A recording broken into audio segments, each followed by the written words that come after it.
কে কে পছন্দ করেন আর কে কে অপছন্দ করেন দুটোই কিন্তু কমেন্টস করে জানাবেন। তো আমাদের জাতীয় ফল কেন যে কাঁঠাল হইতে গেলেও সেটাই বুঝি না। আম হইতে পারতো, কারণ আম লিচু আমরা অনেক বেশি পছন্দ করি কাঁঠালের চাইতে।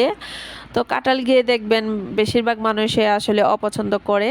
তো আজকে কাঁঠালের জীবন কাহিনী আপনাদের সাথে শেয়ার করব। আপনারা অবশ্যই পুরো ভিডিওটি না টেনে দেখবেন। খুবই ছোট্ট একটা ভিডিও দিয়েছি 2 মিনিটের, অবশ্যই পুরো ভিডিওটি জুড়িয়ে থাকবেন। আসসালামু আলাইকুম এভরিওয়ান, কেমন আছেন সবাই? আশা করি খুব ভালো আছেন। আবারও চলে আসলাম নতুন একটি ভিডিও নিয়ে। তো আশা করি আজকের ভিডিওটি সবার খুব ভালো লাগবে। ভালো লাগলে অবশ্যই একটা শেয়ার করে দিবেন, আর আমার পেজে যারা নতুন আছেন অবশ্যই একটা ফলো দিয়ে রাখবেন। এরকম ঠেটা কাঁঠাল আমি বাপের জন্ম দেখি নাই, কারণ একদিন না 2 দিন 1 সপ্তাহ হয়ে গেছে বাইরে পায়ে কাঁঠাল পাকার তো কোনো খবরই নাই।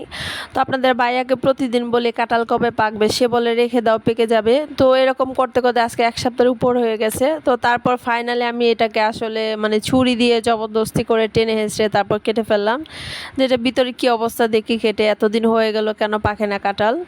তো কাঁঠালটা অনেক বেশি কিউট ছিল, অনেক সুন্দর ছিল, মানে সাইজটা অনেক ছোট্ট ছিল। আপনারা দেখে বুঝতে পারছেন একদম নারিকেলের মতো ছিল।